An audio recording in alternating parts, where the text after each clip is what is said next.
और सुबह के टाइम पे यहाँ पे ना ठंड बहुत ज़्यादा थी। तो कल की रात कसम से एक एक मिनट ना ऐसे लग रहा था 1 मिनट 1 घंटे के बराबर है। और आज वापसी का सफ़र भी तय करना है, हालत बड़ी ख़राब है भाई। हाँ 5 से 6 लोगों ने रहना था ना, वहाँ पे ना 30 लोग थे। और मैं पता कौन सी जगह पे था, मैं यहाँ बाहर दरवाजे पे था। बड़ी मुश्किल से ये रात कटी है भाई। रुद्रनाथ में है भगवान का मुख्य भाग। ये रास्ता देखिए भाई, बड़ा खतरनाक सा है और पुत्र प्राप्ति के लिए स्पेशली बहुत फेमस अनसुईया माता।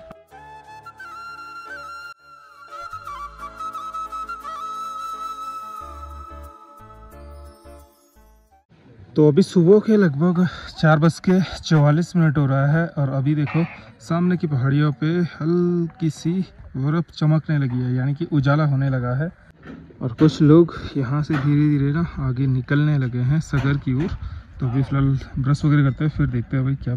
जो पंच केदारों में चतुर्थ केदार जो है बाबा रुद्रनाथ जी हैं। और रुद्रनाथ जी की अगर बात की जाए तो ये जैसे हम पंच केदारों में जैसे केदारनाथ की कहानी पढ़ते हैं कि भाई जब पांडवों को गोत्र हत्या का पाप लगा तो उसकी मुक्ति पाने के लिए जब भगवान श्री कृष्ण ने उनको सुझाव दिया कि आप भगवान शिव ही आपको मोक्ष दे सकते हैं, तो इसलिए वो पांडवों ने भगवान शिव की शरण लेने के लिए वो केदार गए। और भगवान शिव उनसे मिलना नहीं चाह रहे थे तुरंत बोल के। भगवान शिव ने वृषभ रूप धारण किया और वहाँ केदार दलदली भूमि भी कहते हैं, ज्ञान की भूमि भी कहते हैं। भगवान वहाँ से अंतर्ध्यान हो गए और वहाँ तक केवल भीम ही भगवान शिव को पकड़ पाए। और भीम ने केवल भगवान के पृष्ठभाग को पकड़ा तो वहाँ तो भगवान का पृष्ठभाग आ गया। रुद्रनाथ में है भगवान का मुख्य भाग, उसके यहाँ पर दर्शन होते हैं। बात की जाएगी मुख्य भाग की, वहाँ यहाँ रुद्रनाथ में भगवान एक स्वयंभू मुख है। ये शिवलिंग नहीं है, ये अपने आप में मुख है, केवल एकानन। आरती में आता है कि एकानन चतुरानन पंचानन राजे। तो जो यहाँ पे जो भगवान का है एकानन है, एकानन और संपूर्ण विश्व और कहीं नहीं मिलेगा। दूसरी बात है कि जो रुद्रनाथ है इसको पितृतीर्थ भी कहा जाते हैं। कहते हैं कि जो मनुष्य आत्मा है उसको बैतरणी पार करनी होती है, गोदान करनी होती है, तो वही बैतरणी है। और ये केदार जो क्षेत्र है वैराग्य का क्षेत्र है, तो ये इसका सबसे बड़ा महत्व है। रुद्रनाथ की बात की जाए, जो रुद्रनाथ का जो कपाट खुलते हैं आपका ज्येष्ठ माह की संक्रांति को भगवान रुद्रनाथ के कपाट खुलते हैं। और कार्तिक की संक्रांति को, कार्तिक माह की संक्रांति को भगवान रुद्रनाथ के कपाट बंद हो जाते हैं। माँ चंडिका माई का प्रस्थान भी यहाँ से अपने देवर यात्रा के लिए प्रस्थान होने वाला है। और अब निकलेंगे यहाँ से ये ग्वाड़ गांव के लिए और उसके बाद निकलेंगे यहाँ से केदारनाथ के लिए। तो लगभग 9 महीने की जर्नी होने वाली है। अभी पैर ना एकदम से सुन्न हो गए हैं, ये उंगलियां इतनी सुन्न हो गई है ना, ठंडा इतना ज़्यादा है यहाँ पे।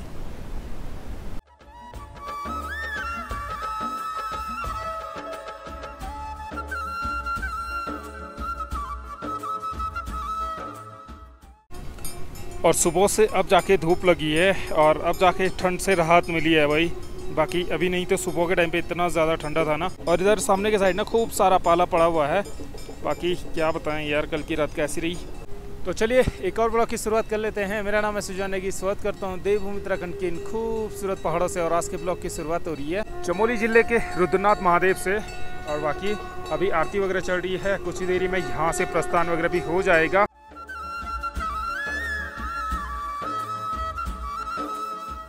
अभी टाइम 7:19 हो रहा है। कुछ ही देरी में डोली का प्रस्थान भी यहाँ से गोपीनाथ मंदिर के लिए हो जाएगा। अभी फ़िलहाल धूप भी बड़ी मस्त सी धूप लग गई है और सुबह के टाइम पे यहाँ पे ना ठंड बहुत ज़्यादा थी, तो उंगलियाँ एकदम से सुन्न हो जा रही थी। जब से धूप लगी थोड़ा बहुत राहत मिलने लगी है।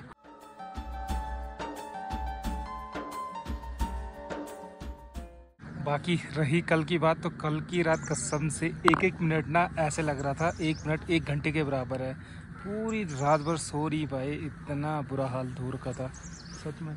और आज वापसी का सफ़र भी तय करना है, हालत बड़ी ख़राब है भाई। मेरी तो आंखें दर्द कर दी है और आलोक भाई का घुटना दर्द कर रहा है। अब देखते हैं यार कैसे करके हम लोग ये कंप्लीट करते हैं, क्योंकि पूरी रात भर ना कसम से आँखें बिल्कुल भी बंद नहीं हुई। क्योंकि एक कमरे में जहाँ 5 से 6 लोगों ने रहना था ना, वहाँ पे ना 30 लोग थे। मतलब पाँव ना फैला के नहीं था कोई भी, जो भी था घुटने ऐसे फोल्ड करके ऐसे बैठा हुआ था। सगर गांव की ओर, सगर गांव की ओर चलता है भाई। अब यहाँ से हमें ठीक सामने देवदर्शनी पे पहुँचना है, उसके बाद वहाँ से सामने पितृधार पे पहुँच जाएंगे। अभी के नज़ारे कुछ इस टाइप से हैं रुद्रनाथ महादेव के। बाकी यार कुछ इस टाइप से लोग यहाँ पे स्टे कर रहे थे।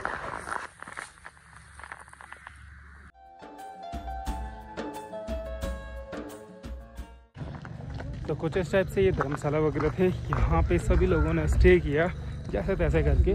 लगभग इन्हीं पे सभी लोग जितने यहाँ पे यात्री आए हुए थे सभी ने स्टे ऐसी जगह पे किया। मतलब सभी लोगों ने बड़ा एडजस्ट किया।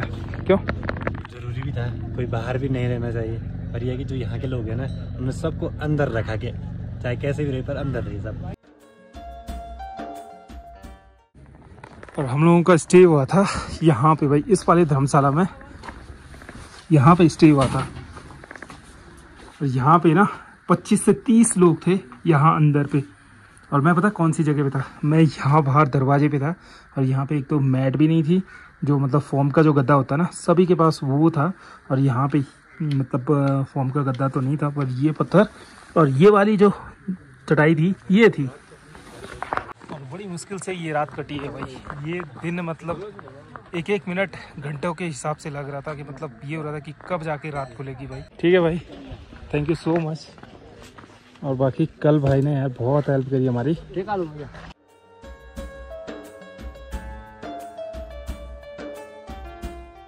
ओपनिंग के टाइम पे जितनी भी दुकानें बनी होंगी, अब क्लोजिंग के टाइम पे वो दुकानें अब फिर से बंद हो जाएंगी, यानी कि उन पूरी दुकानों को खोल देंगे और वो भी निकल जाएंगे अपने घर के लिए। बाकी जैसे बनाने में मेहनत लगती है, फिर खोलने में ये सारी चीज़ें करनी पड़ती है, क्योंकि यहाँ पे ना बर्फ़बारी बड़ी ख़तरनाक सी होती है। और ये प्लास्टिक वगैरह है तो ये दिक्कत कर देता है, यानी कि यहाँ पे पूरा स्नो से कवर्ड रहता है, तो इसलिए ये प्लास्टिक वगैरह फट जाता है। तो ये रेन सेट वगैरह भी बनाया हुआ है, तो जो सामान वहाँ का होगा वो यहाँ पे स्टोर करना है। नए नए धर्मशाला वगैरह फिर से बन रहे हैं, क्योंकि यहाँ पे ना लोग बहुत सारे आ रहे हैं, तो उनके लिए रहने की व्यवस्थाएं नहीं हो पा रही हैं। यहाँ पे बहुत सारी चीज़ें हो नहीं पाती हैं, जैसे यहाँ पे फर्स्ट ऑफ ऑल तो टॉयलेट वगैरह बिल्कुल नहीं है। तो जैसे लेडीज़ वगैरह आ गई तो उनके लिए प्रॉब्लम तो बहुत सारी हैं।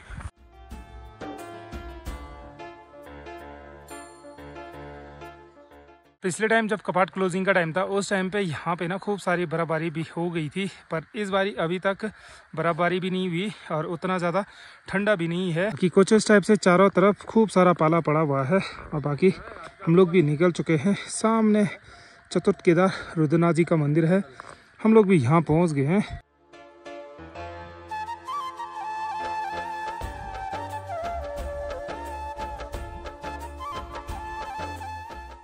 बाकी रुद्रनाथ भगवान जी की डोली भी प्रस्थान कर चुकी है गोपेश्वर गोपीनाथ मंदिर के लिए।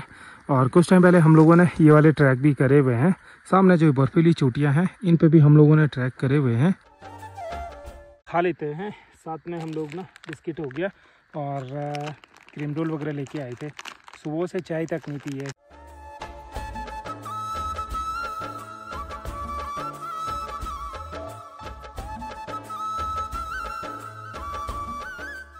डोली भी पहुंच चुकी है दीप दर्शनी से आगे। बाकी अब हम लोग भी ट्राई करेंगे कि डोली के साथ साथ चलने का, और जितना डोली के साथ चलेंगे उतना रास्ते का पता भी नहीं चलेगा।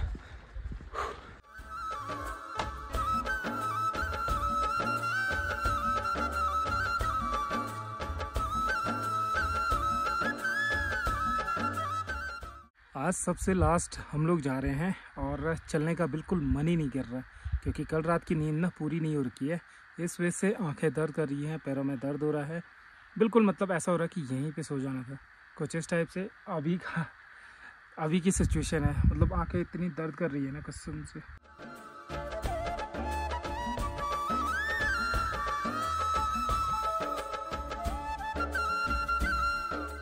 अभी हम लोग पंचगंगा पे पहुंच गए हैं। बाकी यहाँ से पानी वगैरह भर के रख लेते हैं, क्योंकि इसके आगे पानी नीचे लीटी तक कहीं भी नहीं मिलेगा। तो इसलिए ये 2 लीटर का पानी हमें यहाँ से लीटी तक पहुँचाएगा। और उससे पहले इसमें हम ना 1 लीटर में ORS घोल के पी लेते हैं, उसके बाद निकलते हैं आगे के लिए।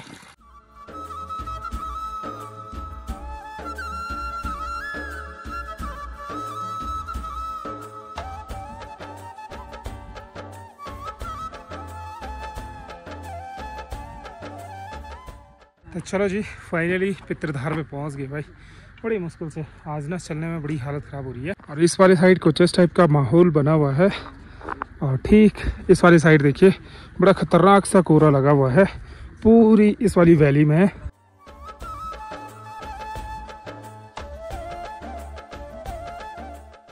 अब यहाँ से ठीक इस वाली जगह पे अनसुईया माता का टेम्पल भी दिख रहा है।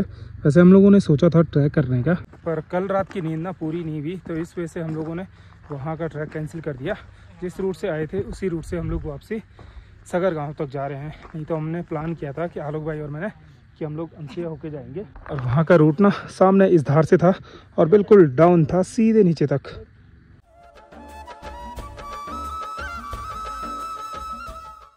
और पुत्र प्राप्ति के लिए स्पेशली बहुत फेमस अनसुईया माता दिसंबर के टाइम पे हर साल लगता है मेला। और कहीं लोगों नाम सुनो कि अनसुईया अनसुईया आज भी, तो वही इसका कारण है अनसुईया।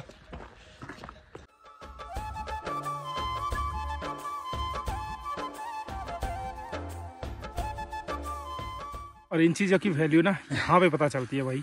ये सेब हमारे पास ना सगर गांव से है, पर रुद्रनाथ भी हो गया, वापसी जा रहे हैं और अब जाके ख़त्म हुए। तो सेब भी बड़े अच्छे हैं, रसीलेदार भी हैं, मस्त करके इनका आनंद लेते हैं। आगे बढ़ते हुए हम लोग पहुंच चुके हैं पनार बुग्याल में, और इस रुद्रनाथ ट्रैक का ये सबसे बड़ा बुग्याल है भाई।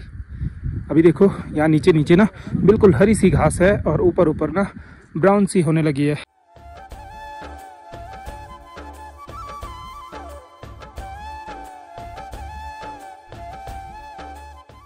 अभी पनार से पूरा जो डाउन है वो पूरा सगर तक हमें डाउन ही जाना है, और अभी हम लोग ना लुईटी में पहुंच गए हैं। बाकी रास्ता देखिए भाई बड़ा खतरनाक सा है और बिल्कुल जिगजैग टाइप से बना हुआ है ये रास्ता। और ये जो डाउन का रास्ता है ना ये बड़ा मुश्किल रास्ता है, इससे अच्छा ना चढ़ाई ठीक है। डाउन में पूरे नाखून हो गए, घुटनों में बड़ा पेन हो जाता है, और वैसे ही अपने पैरों में तो दर्द हो ही रहा है। और यहाँ पे पहुँचते ही हमें प्रसाद मिल गया है, और प्रसाद के रूप में चावल है और जो छोले वगैरह हैं। तो ये है, बाकी डोली यहाँ पे है। अब कुछ ही देर में डोली यहाँ से निकल जाएगी आगे के लिए।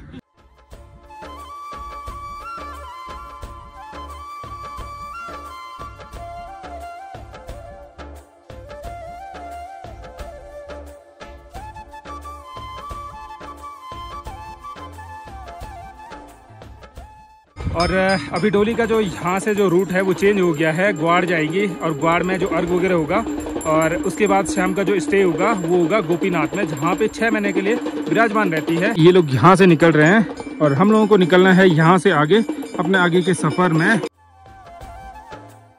यहाँ से हमें ठीक पहले तो ये वाला जो खर्क है ये है पुंग बुग्याल, तो यहाँ पे जाना है, और यहाँ पे पहुँच गए तो समझ लो सगर में पहुँच गए भाई। अभी ये वाला रास्ता इतना डाउन है क्या ही बोलना। और इस रास्ते पे ना छोटे बड़े खूब सारे पत्थर हैं, इसलिए हम दोनों ना बीच बीच में शॉर्टकट ले रहे हैं।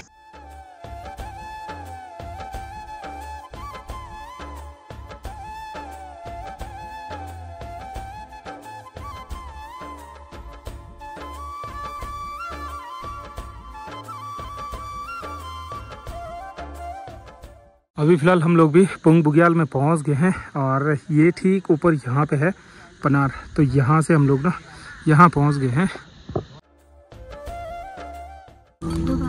दुकान में सामान उन्नी उड़ बेटा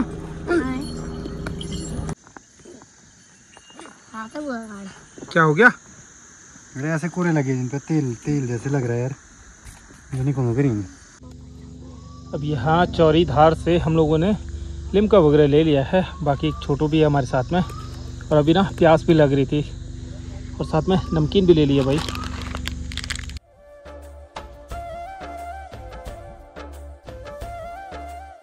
गांव के ठीक पास में पहुंचने ही वाले हैं, और बाकी अभी जो धूप की चमक है ना वो बड़ी खतरनाक सी लग रही है, इतनी तेज़ धूप हो रही है। यहीं पास से गाँव भी दिखने लगा है, तो अभी 5-10 मिनट में हम लोग ना गाँव में पहुँच जाएंगे।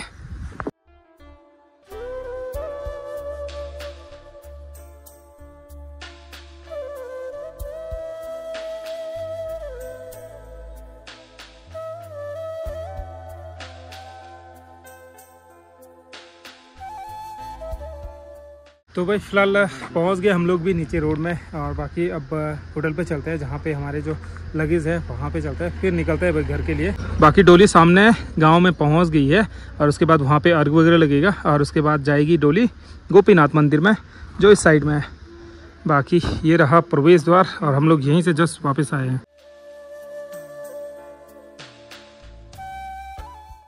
निकल चुके हैं हम लोग भी सगर गांव से, और हम लोग ना आज ऊपर जहाँ वो क्लाउड लगे हुए हैं ना, तो उसके लगभग 4-5 किलोमीटर पीछे से आए, और आज आधा आते ना बड़ी हालत ख़राब हो गई है भाई।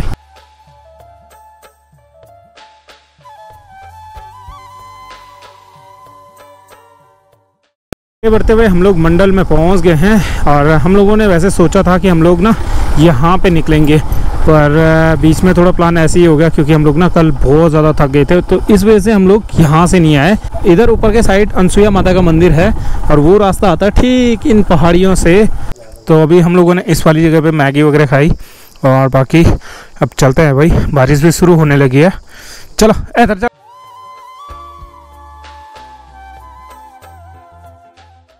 अब जैकेट वगैरह भी पहन लिया है। अब जो पूरा रास्ता है ये जंगल वाला एरिया है, तो यहाँ पे ना अब जैसे जैसे हम लोग मंडल से ऊपर ऊपर जाएंगे वैसे वैसे ठंड और ज़्यादा बढ़ जाएगी।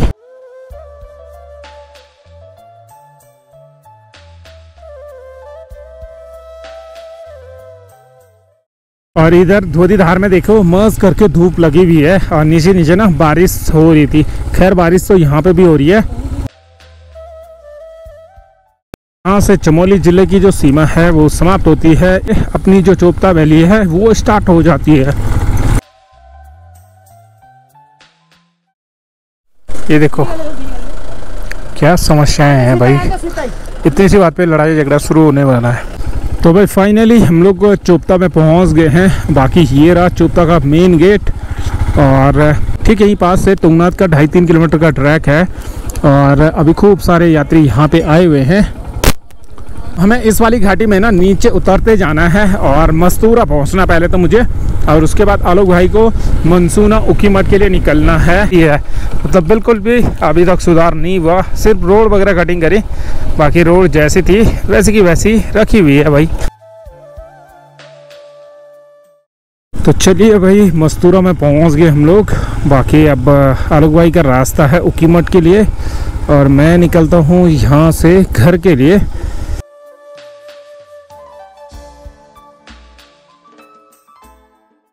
बाकी आलोक भाई निकल गए हैं मनसूना के लिए और मैं भी निकल गया घर के लिए। और आज ना यहाँ पे शायद से जेसीबी लगा था। अब थोड़ा सा ये वाली रोड है, यहाँ पे चढ़ाई बहुत ज़्यादा हो गई थी, थोड़ा सही कर दी है।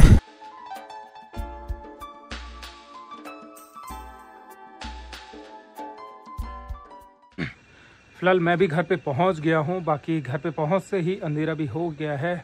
मैं भी आप लोगों से विदा लेता हूँ। होप आप लोगों को आज का वीडियो पसंद आएगा। पसंद आए तो लाइक शेयर एंड सब्सक्राइब जरूर करके जाना। मिलता है आपको एक नए दिन के साथ, नई सुबह के साथ। वेल के लिए ठीक है। Happy sweet dreams, good night, bye bye.